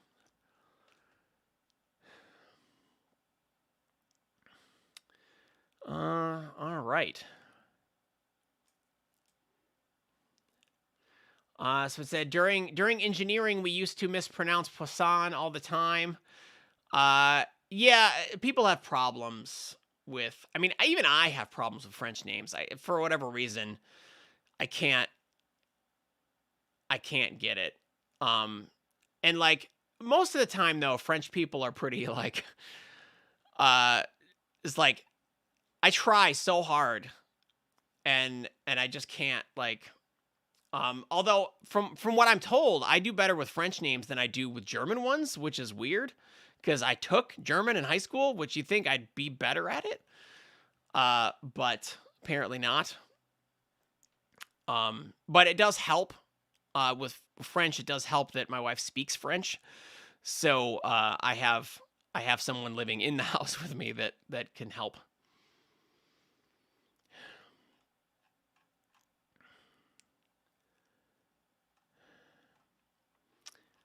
All right.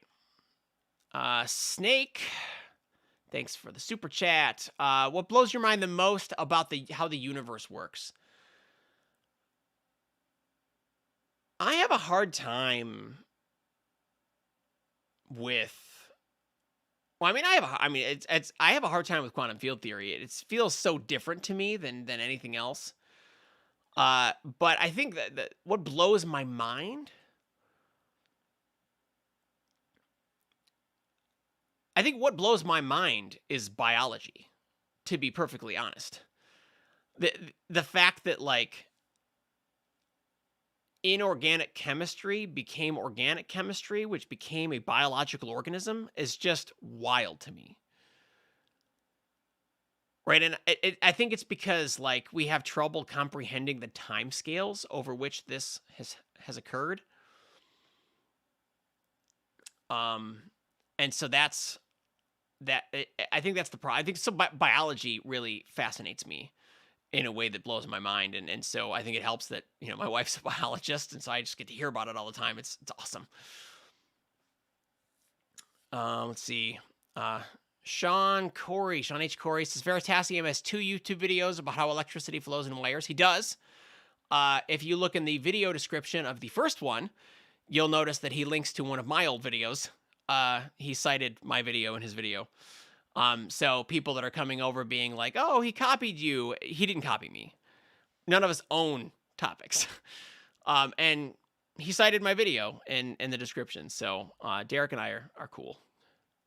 We know each other, so it's fine.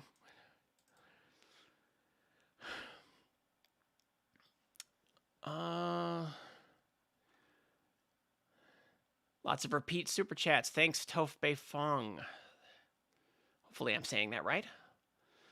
0x1 Publishing. Why can't anyone accurately depict gravity in 3D? They always use that damped 2D trampoline graphic. That's not true, actually. I have had a hard time with it. It's difficult to draw out, but I know that there is one graphic. Let's see if I can find it.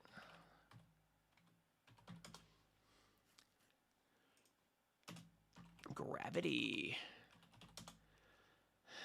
There's one animation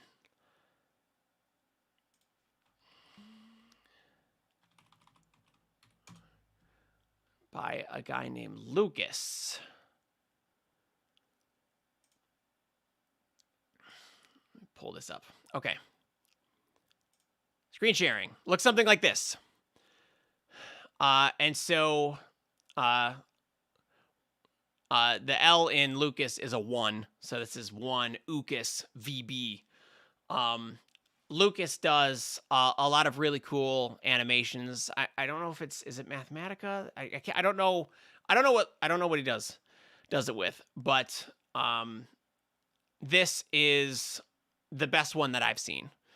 And it's sort of a 3-dimensional version of how gravity works. So you got something like, I don't know, maybe it's going around in a circle, which isn't something that objects normally do, but if you want your animation to loop and be appealing, you make it go in a circle. But basically that's what we're looking at as the mass, the white mass there, the star, sort of, it's exaggerated, but the only thing that warps space this much is a black hole, but it kind of pulls space and time inward.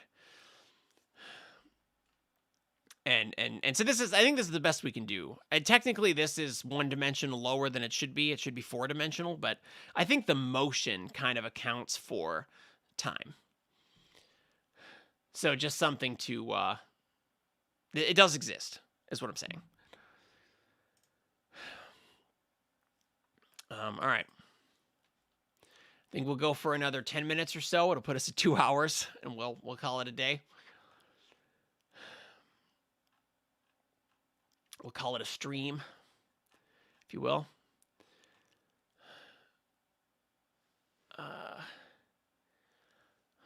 Our minds are not capable of understanding the 4th dimension.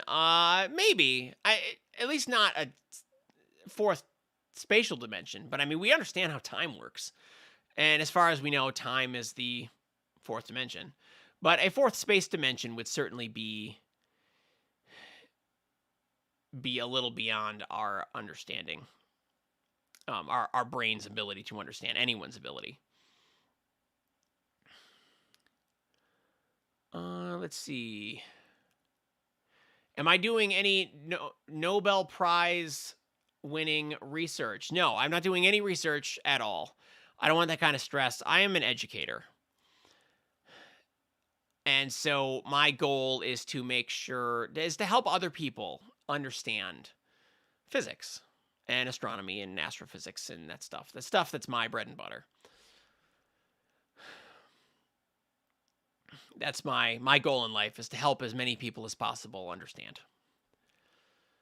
Is there a limit like the Chandrasekhar limit, which stops the black hole from collapsing to a singularity? Not that we know of. We know that so the Chandrasekhar limit is the limit that I was deriving in my master's thesis. That's what it's called. The upper mass limit for a white dwarf, which is about 1.4 times the mass of the sun, 1.4 solar masses, as we would call it. And there's one for a neutron star. There's an upper limit for a neutron star, which means after the neutron star hits that limit, it will collapse into a black hole, right? Above the Chandrasekhar limit for a white dwarf, it will collapse into a neutron star. And then there's a likely one, another one for neutrons. There's a neutron limit, after which will collapse into a black hole. These are very clear, well-defined limits. And the black hole wouldn't really have one. I mean, there might be one for quarks. We haven't figured out what it is yet. It doesn't appear to be a thing. But at some point, you're going to get inside of, it's going to collapse so much that you get inside the event horizon. And so once the event horizon forms, we don't actually know what happens to the matter in there. We just don't know. We can take some wild guesses, but we don't actually know.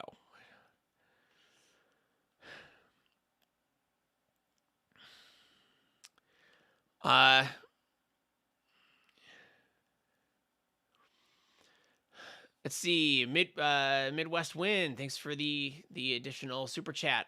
If I'm running in that circle going, okay.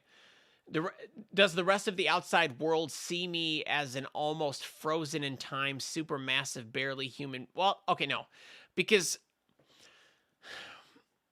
this is something that people get confused about with relativity all the time, and it's something I don't think I've actually cleared up in any video I've ever made. So that could be something for the future. But basically, when we have particles, right? When we have particles, we send them in a particle accelerator, and we can make them go like 99.999% the speed of light, or on this giant ring. We don't see them sitting still inside the ring. They are going at that speed, measured by us. They are traveling around the circle at the speed that we're measuring them to be, zipping past us like as a blur, It's just that the time within them has slowed down, but the exterior time, the time that we see it moving through space, that's fine. That's our time. It's the internal time. So like when you have a spaceship, right, that's traveling at say 90% the speed of light toward Alpha Centauri. If somebody's stationary relative to Earth, right, and they're just sitting out there in a space station, and they see the ship go by, they're going to measure it zip past in a blur, going at 90% the speed of light. And they're not going to see it sitting still. But if they take a picture and they look inside the ship in a window, they're going to see everything inside the ship moving slowly, right? So it's inside versus outside, interior versus exterior, right? In fact, this is just a carryover from even Newtonian mechanics, right? We've always had. There's always been a difference between internal things and external things. Newton's second law, for example, is the net external force. There are all sorts of internal forces inside of your body, but only the external ones are actually going to move your body around, right? So we have internal versus external, and the same kind of idea carries over into relativity, where there is an internal time and an external time. It's kind of the best way to look at it, I think.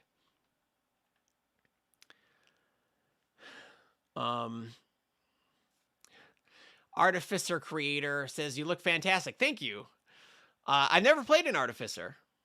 Druids usually. This is a D&D thing, for anyone who's wondering.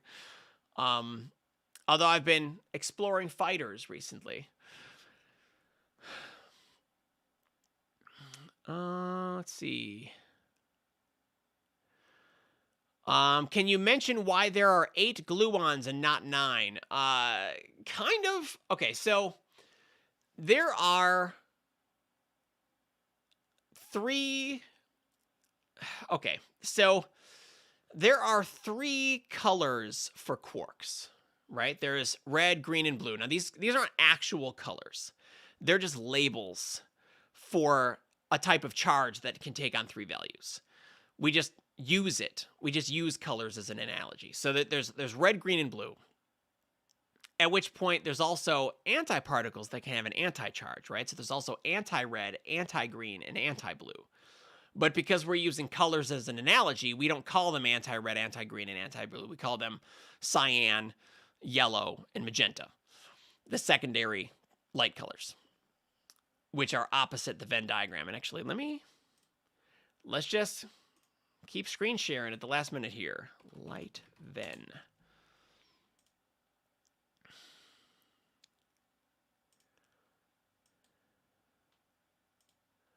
Nope.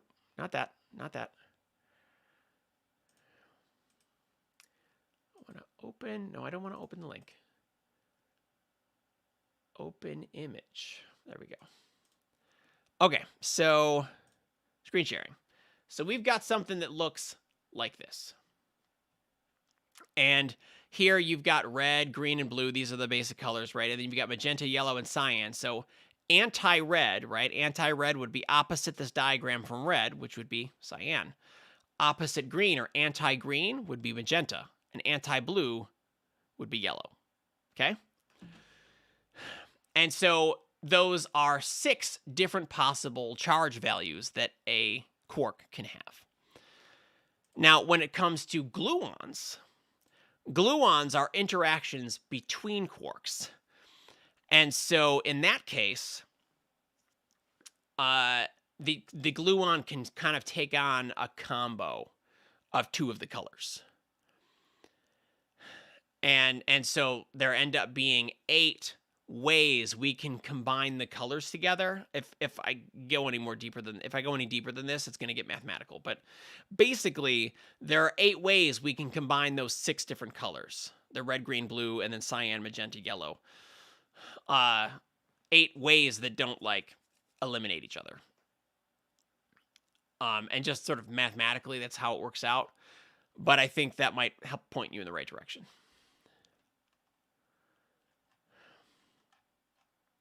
All right.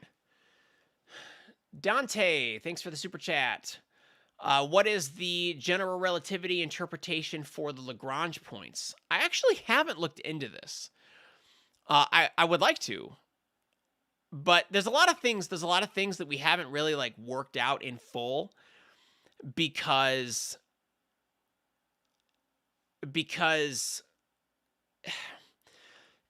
when something is doable and easier to do in Newtonian mechanics, we're going to do it in Newtonian mechanics. That's just how it is. If we can get an accurate result, that's where we're going to do it. And that's Lagrange points have been around for a long time. And so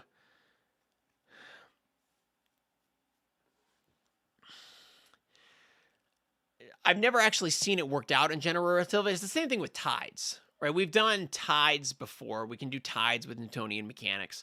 And you can do it with general relativity. But again, no one really bothers because Newtonian mechanics is easier and it works in that case. And so I imagine that the interpretation would be roughly the same. I'm not sure, though. I'd have to really sit down with it. It'd be mid-May for a cool video, though. Possibly. Congratulations on 10 years. Thank you. Impatient ape.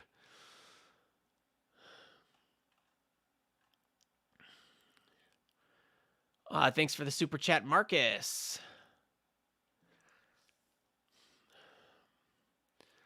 Again, what's your day job? This is my day job. I'm a YouTuber, educational creator, whatever you want to call it. I make YouTube videos. Obviously, I have AdSense turned on. I get for AdSense. People giving super chats today. I also sell a book. That's a thing that I do. I don't really have another day job besides this. This is just my job, but it took a while to get here. I think I've got it. Yep. Okay. I do have a book though, and it's something like this: Advanced Theoretical Physics. It's not showing the cursor. Okay. Anyway, Advanced Theoretical Physics: A Historical Perspective. If you've been watching my channel a while, you know I'm big on history. I think we can't truly understand something unless we know the history behind it. And so there's a lot of historical stuff in here as we go, but it's super math heavy. I sell this. This is something I sell in an ebook and paperback. Links will be, should be in the doobly-doo, I think. Anyway, so we do that. So there's a lot of, diversify your revenue sources or whatever they say, but my goal is to just like educate. And so all of the things that I do, I'm just trying to educate people. And I used to teach, but now I just do this. All right, maybe one more question here.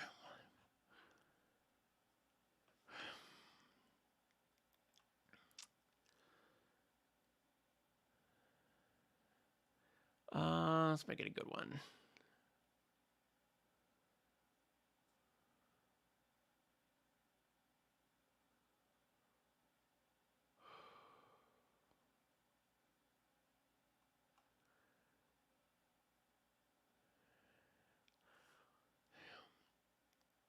Let's see.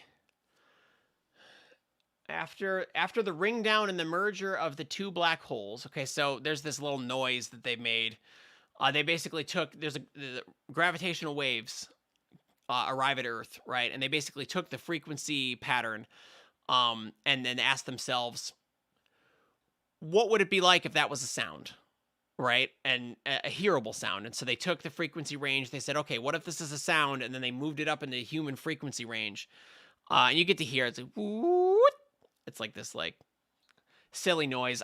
It's like two steps of abstraction away from what it is, so I don't necessarily like the sound, but I think that so the question here is, after that ring down is what this Sabas is referring to. There are gravitational waves escaping from the new event horizon. No, actually. In order for gravitational waves to leave, there has to be some. You can't have spherical symmetry. And so once the two black holes orbiting each other generate the gravitational waves. Once they merge into one black hole, there's no more gravitational waves. Singular spherical gravitational gravitational sources like black holes do not generate gravitational waves. So once they merge, it's over. Right? It's why we're not seeing a big sea of gravitational waves everywhere. We only pick them up right before a collision.